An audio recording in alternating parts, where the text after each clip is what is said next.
The red dust of Mars swirled around Riker Thorne's boots as he made his way through the newly discovered ruins. His helmet's heads-up display highlighted structural weaknesses in the ancient corridors, a necessity after the recent quakes had destabilized much of the underground complex. 20 years of military archaeology hadn't prepared him for what his team had found here, architecture that predated human civilization by millennia. The beam from his shoulder lamp caught something that made him pause. Unlike the smooth, worn walls he'd been seeing for the past hour, this section showed distinct patterns, geometric shapes that seemed to pulse with a faint, blue-green luminescence when his light touched them. "Base, are you getting this?" Riker adjusted his camera to focus on the patterns. The response came through with the usual 3-second delay from the surface station. "Confirmed, Riker. Patterns match nothing in our database. Dr. Patel wants you to check for radiation signatures." He pulled out his handheld scanner, watching as it analyzed the wall section. "Readings are minimal, but there's something else. These patterns, they're not random. They're changing." The wall surface rippled like water, and suddenly the geometric shapes aligned into what was unmistakably text. Riker's translator implant hummed to life, attempting to process the unknown language. To his surprise, it started working. "Warning, containment protocols active. Guardian presence detected." Before Riker could report this development, a soft chime echoed through the corridor. The wall before him simply ceased to exist, revealing a chamber that defied everything he thought he knew about Mars's history. Inside, suspended in a field of shifting energy, floated a woman. Her features were almost human, save for the subtle luminescence of her skin and the intricate patterns that seemed to flow beneath its surface. Her eyes opened, revealing irises that contained what looked like miniature galaxies. The energy field dissipated, and she gracefully descended to the ground. Riker instinctively reached for his sidearm, but something stopped him. The woman spoke, and his translator struggled to keep up. "I am Lysandra, guardian of the seventh seal. And you?" She paused, studying him with those impossible eyes, "are not supposed to be here for another century." Riker kept his voice steady, years of training kicking in. "I'm Riker Thorne, Earth Defense Force, Archaeological Division. Care to explain what you mean by that?" Lysandra moved with fluid grace, her steps leaving subtle traces of light on the ancient floor. "Your species was to be contacted when ready. But they are coming sooner than predicted. The Nexar have broken the ancient accords." "The Nexar?" "A race that believes themselves to be the rightful inheritors of the galaxy. They view emerging civilizations as weeds to be culled before they can bloom." She reached out, touching the wall. A holographic display sprang to life, showing star systems Riker had never seen. "They are coming to your solar system. Not for conquest, for extinction." Riker's mind raced with implications. His discovery wasn't just archaeological anymore, it was potentially civilization-ending. "How long do we have?" 3 of your Earth months." Lysandra's expression hardened. "I was placed here as a failsafe, to warn and prepare humanity if this day ever came. But I cannot fight this battle alone. And you think we can help? We've barely reached Mars." A smile touched Lysandra's lips, though it held more determination than humor. "Your species has something the Nexar lack: adaptability. Creativity. The willingness to defy impossible odds." She gestured, and the chamber filled with holographic representations of advanced technology. "I can give your people the tools. The knowledge. But you must choose to stand and fight." Riker looked at the displaying technology that could revolutionize human civilization overnight. "If I help you, I'll be violating about 50 international laws and probably committing treason. If you don't help me, there won't be any laws left to break." Lysandra countered. "The Nexar are methodical. They will start with your outer colonies, then Mars, then Earth itself. They will not stop until humanity is erased from existence. A distant rumble shook dust from the ceiling. The ruins were becoming more unstable. Riker made his decision. Base, we've got a situation here. Lock down all channels except emergency frequencies. He turned to Lysandra. I hope you have a plan, because we've got less than an hour before this whole complex collapses. I have had centuries to plan, Riker Thorne. Lysandra pressed her palm to the wall, and new doorways appeared, leading deeper into the complex. The question is, are you ready to help rewrite your species' destiny? As they hurried deeper into the ancient structure, Riker couldn't help but feel that he had just committed humanity to a path from which there would be no return. The fate of Earth would now depend on an unlikely alliance between a jaded military archaeologist and an alien guardian who had waited millennia for this moment. What neither of them knew was that this was only the beginning of a story that would reshape the galaxy itself. The emergency transport pod burst through Mars's thin atmosphere, its hull glowing red from the rapid ascent. Inside, Riker gripped his harness as Lysandra manipulated the ancient controls with practiced ease. The ruins they'd left behind were now nothing more than a collapsed crater, burying centuries of secrets under tons of Martian rock. The Orbital Defense Command isn't going to be happy about an unregistered vessel heading straight for Earth, Riker said, watching as the red planet grew smaller behind them. And that's assuming they don't shoot us down first. Lysandra's fingers danced over the shimmering control panel. Your orbital defenses won't detect us. This vessel exists partially out of phase with normal spacetime. She glanced at him, those galaxy-filled eyes reflecting starlight. Though I suspect that will be the least of their concerns once they hear what we have to tell them. The pod's interior hummed with technology that made Earth's most advanced systems look primitive by comparison. Holographic displays showed tactical information in a language that Riker's translator was still struggling to fully decode. About that, Riker leaned forward, exactly what evidence do we have to present?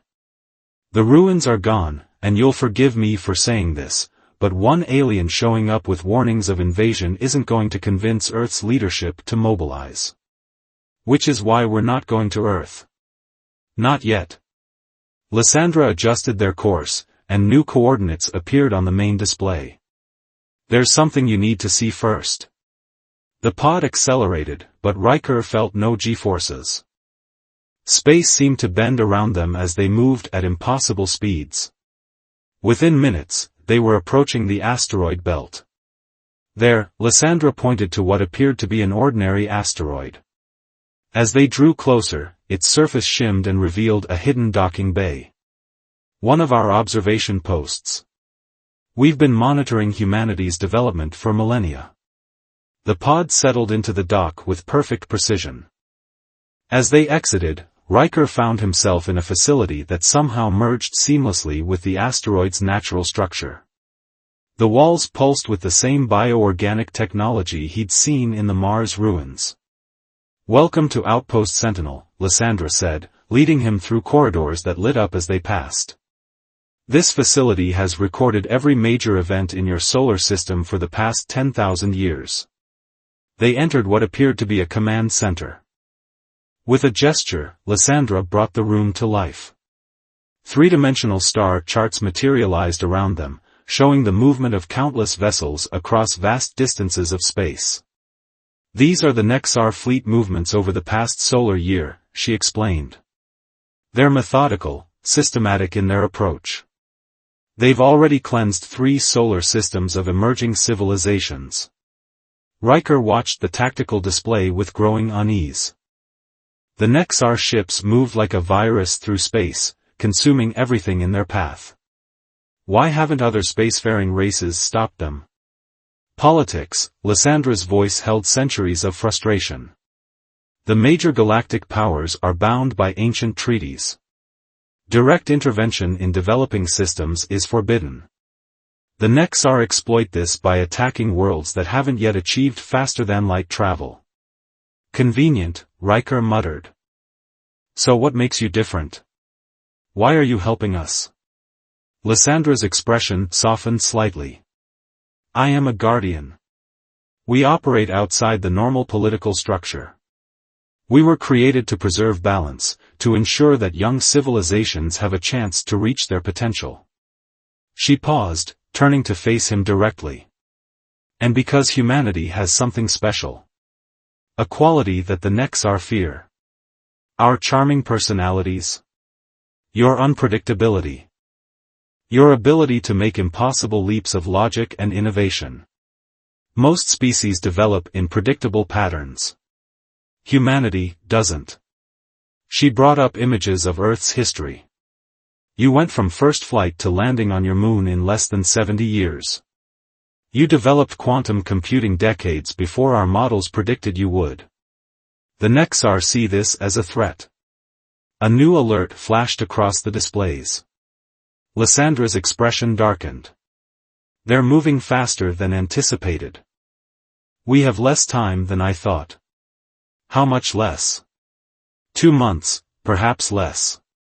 They've already begun positioning their advance fleet near Neptune. She turned to him, her face grave. Riker, what I'm about to show you must remain absolutely secret until the right moment. The survival of your species depends on it. She led him deeper into the facility, to a chamber that seemed to exist in multiple dimensions at once. In its center floated a crystalline structure that hurt his eyes to look at directly. This is the Nexus Key, Lysandra explained. It contains the combined knowledge of a dozen extinct civilizations. Tactical data, technological blueprints, cultural archives, everything they were, everything they knew, preserved here. And you're giving this to us? No, she said firmly. I'm giving you access to specific parts of it. Enough to help humanity defend itself. The full knowledge contained within would destroy your civilization as surely as the Nexar would. Riker approached the crystal, watching as patterns of light danced within its structure. Our scientists will need time to understand this technology. Time we don't have. That's why we need to assemble a team. People who can grasp these concepts quickly and implement them. Lysandra projected a list of names and locations. I've been watching Earth for a long time, Riker. I know exactly who we need. As Riker studied the list, he recognized some of the names, brilliant scientists, engineers, and military strategists from around the world. Getting these people together without raising alarms will be nearly impossible. Nothing is impossible, Lysandra said, a hint of a smile playing at her lips. That's another thing I've learned about humans. The more impossible something seems, the more determined you become to achieve it. The facility's lights dimmed momentarily as another alert sounded. We need to move, Lysandra said, her voice urgent. The Nexar have just deployed their long-range scanners. Soon they'll detect this outpost. As they hurried back to the transport pod, Riker's mind raced with possibilities and implications. In less than a day, his world had expanded beyond anything he could have imagined. Now he was part of a desperate plan to save humanity from an enemy they didn't even know existed. I hope you're right about us, he said as they prepared for launch. About humanity being special. Lysandra's response was interrupted by a massive energy surge that rocked the asteroid. They found us sooner than expected, she announced, her hands flying over the controls. Ready yourself, Riker Thorne. Your first battle in this war begins now. The transport pod spiraled through space, performing evasive maneuvers that should have been impossible as energy beams from the Nexar scout ships sliced through the void around them. Riker watched in amazement as Lysandra's hands danced across the controls, each movement precise and deliberate. Those ships shouldn't be here yet, she muttered, executing another impossible turn. They're advancing their timeline. Someone must have warned them about the awakening of the Guardian facility. Betrayal from within? Riker asked, gripping his seat as they narrowly avoided another blast. The galaxy is full of species who would benefit from humanity's extinction, Lysandra replied grimly. Hold on. I'm about to try something rather unconventional. The pod's engines pulsed with strange energy, and suddenly space itself seemed to fold around them. When reality reasserted itself, they were in Earth's orbit, the Nexar ships nowhere in sight. What did you just do? Quantum displacement. We basically borrowed spacetime from a parallel reality for a moment. Lyssandra's voice was strained. It's not something we can do often. The energy cost is substantial. Before Riker could respond, dozens of warnings flashed across their screens. Earth's defense systems had detected them. Unidentified vessel, you have entered restricted space. Identify yourself immediately or you will be fired upon, a stern voice commanded through their comm system. Riker activated his emergency broadcast frequency. This is Commander Riker Thorne, Earth Defense Force ID Sierra 974. Authorization code Epsilon Red. I need to speak with Admiral Kenzo immediately. There was a long pause before the response came. Commander Thorne, you were reported missing on Mars 12 hours ago. Your current vessel matches no known configuration. Please explain. That's because it's alien tech, and we have about 2 months before an invasion force arrives to wipe out humanity, Riker replied bluntly. Now get me Admiral Kenzo before we waste any more time. The next hour was a blur of security protocols and tense negotiations. Finally, they were cleared to land at a secret facility in the Atacama Desert. As they descended through the atmosphere, Riker could see the massive array of radio telescopes that made up Earth's primary deep space monitoring station. Admiral Kenzo was waiting for them when they landed, surrounded by heavily armed soldiers and looking distinctly unimpressed. She was a small woman with steel-gray hair and eyes that had seen too many wars. Commander Thorne, she said as they exited the pod, her gaze fixed on Lysandra, I hope you have an excellent explanation for this breach of protocol. Admiral, Lysandra stepped forward, her presence commanding immediate attention. I am Guardian Lysandra, and what I'm about to tell you will change everything you think you know about humanity's place in the galaxy. Over the next few hours, in a secure briefing room deep underground, Lysandra laid out the situation. She showed them the Nexar fleet movements, explained the nature of the threat, and revealed the existence of the Nexus key. Admiral Kenzo's expression remained impassive throughout, but Riker could see the tension building in her shoulders. Even if everything you're saying is true, the Admiral said finally, how can we possibly prepare for this level of threat in 2 months? We don't have to build everything from scratch, Lysandra explained, projecting a series of technical schematics. Your quantum computing research has brought you closer to advanced technology than you realize. With the right modifications, many of your existing systems can be upgraded to match Nexar capabilities. And these modifications? Kenzo raised an eyebrow. I assume you have them? In here, Lysandra held up a crystal shard that seemed to capture and release light. But we'll need your best people. The ones on this list. She transferred the data to the Admiral's secure tablet. Kenzo scrolled through the names, her eyes widening slightly. Dr. Raven Singh?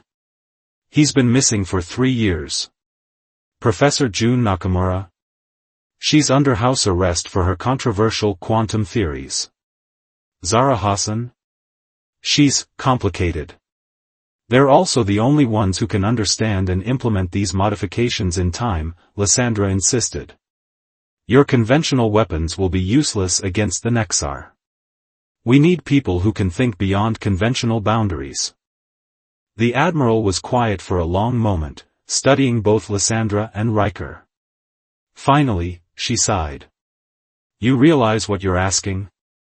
To mobilize Earth's defenses based on the word of an alien we just met, using technology we don't understand, with people who are either missing, imprisoned, or politically dangerous?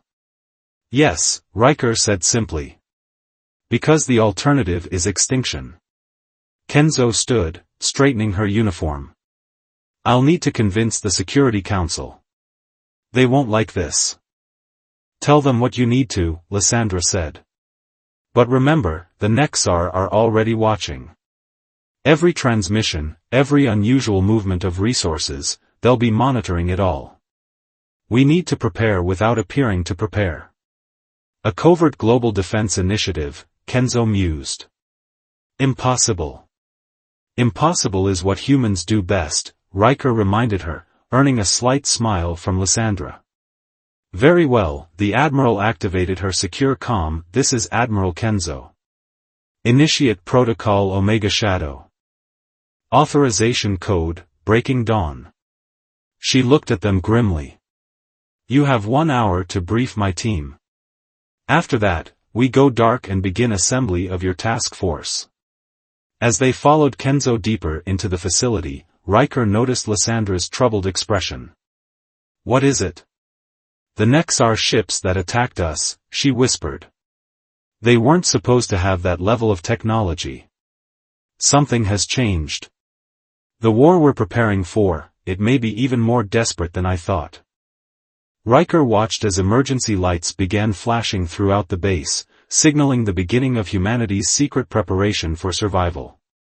Then we'll just have to change faster than they expect, he said, hoping he sounded more confident than he felt. One thing was certain, the next 2 months would reshape humanity forever, one way or another. The underground facility had transformed over the past month. What was once a simple monitoring station now hummed with hybrid technology, human engineering merged with Guardian knowledge. Dr. Raven Singh stood before a holographic display, his dark eyes reflecting streams of quantum data as he worked to integrate the alien systems. The power consumption is still too high, he muttered, running a hand through his graying hair. We'll burn out the containment fields if we can't stabilize the quantum fluctuations. Beside him, Professor June Nakamura nodded, her fingers flying over a crystalline interface. The problem isn't the power, it's the distribution. We're thinking too linearly. She turned to Lysandra, who had been observing their work. Your people learn to work with quantum fields naturally. We're still trying to force them into classical physics frameworks. That's because you're still thinking of them as separate systems, Lysandra explained, stepping forward. You need to dash. A klaxon cut through the air, its urgent wail bringing all activity to a halt. Riker burst into the lab, his expression grim. They're here. A Nexar advance fleet just entered the solar system. That's impossible, Lysandra's galaxy-filled eyes widened. We should have had 3 more weeks. Tell that to the ships passing Jupiter. Riker activated the main tactical display. Dozens of red dots marked the positions of Nexar vessels, their formation precise and threatening. Admiral Kenzo's voice came through the facility's comm system. All personnel, this is not a drill. Implement Protocol Omega Shadow immediately. We are now at war. The room erupted into controlled chaos. Months of preparation had led to this moment, but they weren't ready. The planetary defense grid was only partially upgraded, and the quantum shield technology was still unstable. We need more time, Dr. Singh insisted, his hands shaking slightly as he worked to complete the system's integration. Time is not a luxury we have, Zara Hassan spoke up from her workstation. The former quantum weapons researcher had been surprisingly quiet since joining the project, but now her voice carried steel. We need to deploy what we have and adapt as we go. Lysandra studied the tactical display, her expression troubled. Their formation is wrong. The Nexar never attack like this, they're too exposed, too. Her eyes suddenly widened in realization. It's a trap. What do you mean? Riker demanded. This isn't their main fleet. They're trying to force us to reveal our defensive capabilities. She turned to Admiral Kenzo's holographic image. If we show them everything we've developed, they'll adapt their main force to counter it. And if we don't stop them here, they'll destroy our outer colonies, Kenzo countered. Millions will die. The weight of the decision hung heavy in the air. Show their hand and potentially lose their advantage, or hold back and sacrifice innocent lives. It was an impossible choice. There's a third option, Zara said quietly. Everyone turned to look at her. We give them something to see, but not what they're expecting. She pulled up a series of calculations. The quantum shield technology isn't stable because we've been trying to create a perfect defense. What if instead, we deliberately destabilize it? Dr. Singh's eyes lit up with understanding. Create a cascading quantum reaction. The energy release would be devastating, Professor Nakamura finished. And completely unpredictable. Even the Nexar wouldn't be able to analyze it properly. It's reckless, Admiral Kenzo warned. We'd be gambling everything on a theory. Sometimes the best defense is to be as unpredictable as possible, Riker said, remembering Lyssandra's words about humanity's greatest strength. Lysandra studied the calculations, her expression thoughtful. It could work. But we'd need to coordinate the quantum fluctuations perfectly. A mistake would tear apart our own defenses. Then we'd better not make a mistake, Zara said, already modifying the systems. The next 12 hours were a blur of desperate preparation and precise calculations. The Nexar fleet drew closer, their weapons already beginning to target Earth's outer defensive satellites. Finally, everything was ready. The modified quantum shields hummed with barely contained energy, waiting for the signal to activate. Earth's conventional forces were positioned to make it appear as though they were mounting a traditional defense. All stations report ready, Admiral Kenzo announced. Nexar fleet will be in range in 3 minutes. Riker stood beside Lysandra at the main control interface. Any last-minute advice? Just one thing, she said, her eyes fixed on the approaching enemy. In all my centuries as a Guardian, I've never seen a species quite like humanity. You don't just adapt, you transform. Whatever happens next, remember that. The first Nexar ships entered firing range. Their energy weapons lanced out, attempting to probe Earth's defenses. The moment they touched the quantum shields, everything changed. The shields didn't just deflect the attack, they absorbed it, transformed it, and sent it cascading back through space in waves of impossible energy. The Nexar ship's perfect formation broke apart as their systems tried to comprehend what they were seeing. It's working, Dr. Singh exclaimed, watching the energy patterns spiral outward. The quantum cascade is creating interference patterns they can't predict. The Nexar fleet's response was immediate and brutal. They launched everything they had at the shields, trying to overwhelm them with raw power. But each attack only fed the cascade effect, creating more chaos, more unpredictability. They're pulling back, Riker announced, watching as the red dots on the tactical display began to retreat. We actually did it. No, Lysandra's voice was tense. Something's wrong. This was too easy. As if in response to her words, a new signal appeared on their screens. A transmission, encoded in frequencies that shouldn't have been possible. When they decoded it, a single message appeared, impressive, Guardian. But did you really think we wouldn't have a contingency for your interference? The real war begins now. The message was followed by new sensor readings that made everyone's blood run cold. Somewhere beyond Neptune, space itself was beginning to tear open, and through that tear came ships unlike anything they had ever seen before. The Nexar's true fleet had arrived, and with it, a revelation that would change everything they thought they knew about the coming war. The massive viewscreen showed an impossible sight, a fleet of Nexar ships emerging from what appeared to be tears in spacetime itself. These weren't the sleek, predictable vessels they'd faced before. These ships were monstrous, their hulls rippling with dark energy that seemed to devour light itself. That's why their advance fleet seemed wrong, Lysandra whispered, her galaxy-filled eyes reflecting the horror before them. They weren't testing our defenses. They were gathering data to create these abominations. What exactly are we looking at? Admiral Kenzo demanded, her usual composure shaken. Dr. Singh's fingers flew over his console.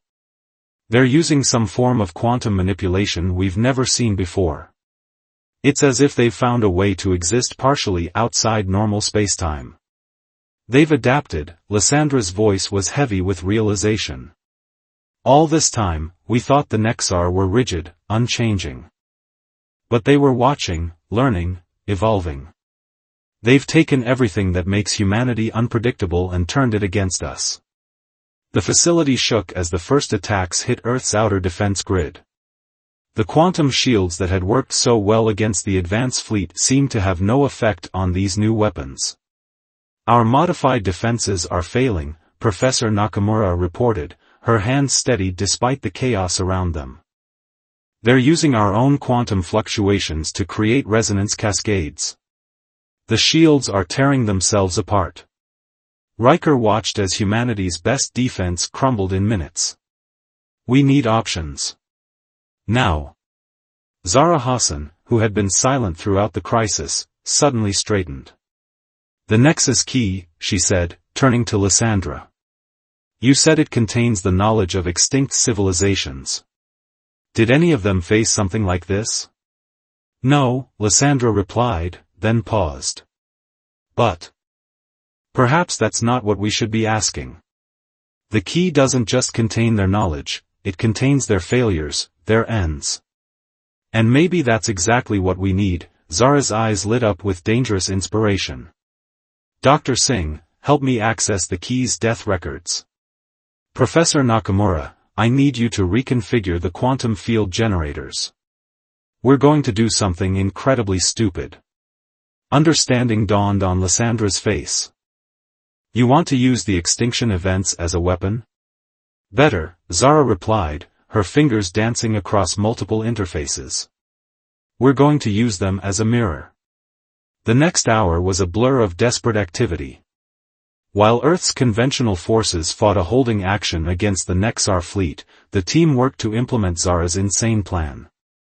They were going to take the quantum signatures of a dozen extinct civilizations and create a feedback loop with the Nexar's own spacetime manipulations. This is madness, Admiral Kenzo observed as they made final preparations. We're basically trying to give the laws of physics an anxiety attack. That's exactly why it might work, Riker said. The Nexar based their adaptations on human unpredictability. Let's show them what that really means. Lysandra stepped forward, holding the Nexus key. If we do this, there's no going back. The key will be destroyed in the process. But humanity will survive, Riker replied softly. She met his eyes, and for a moment, he saw something there that transcended species and time, hope, fear, and perhaps something more personal. Yes, she said. They will. The Nexar fleet had pushed past Mars now, their weapons tearing apart space itself as they advanced. Earth's conventional weapons were having no effect, and the modified quantum shields were failing one by one. All systems ready, Zara announced.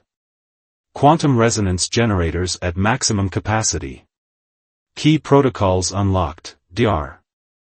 Singh added. Extinction signatures primed. Professor Nakamura's hands hovered over the final controls. Initiating feedback loop in 3, 2, 1. The Nexus key began to pulse with blinding light as it channeled the death throes of ancient civilizations. The energy patterns merged with Earth's failing quantum shields, creating something entirely new, a wave of pure chaos that rippled out through space. When it reached the Nexar fleet, the effect was beyond anything they had predicted.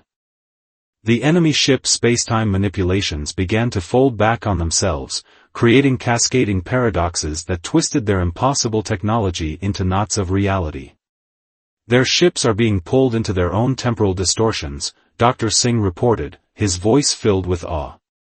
They're being erased from existence by their own adaptations. One by one, the massive Nexar vessels vanished, consumed by the very chaos they had tried to harness. In less than 10 minutes, the entire fleet was gone, leaving only empty space and fading ripples of quantum energy. The Nexus key crumbled to dust in Lyssandra's hands, its ancient knowledge spent in humanity's defense. Did we just win?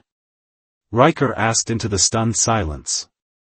We did more than that, Lysandra replied, a smile touching her lips.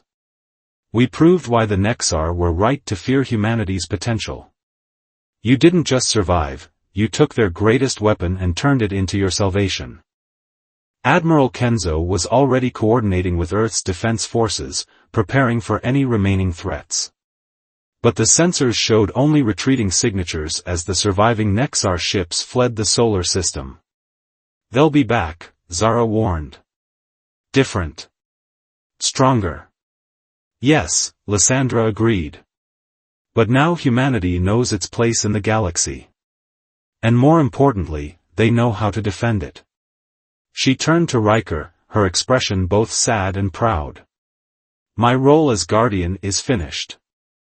The Nexus key is gone, and with it, my obligation to remain neutral. What will you do now? He asked, already suspecting the answer. Stay, she said simply. Help humanity prepare for what comes next. After all, she added with a slight smile, someone needs to teach your scientists how to properly manipulate quantum fields without causing temporal headaches. As the sun rose over Earth, humanity had changed forever. They were no longer alone in the universe, no longer innocent of the dangers that lurked between the stars.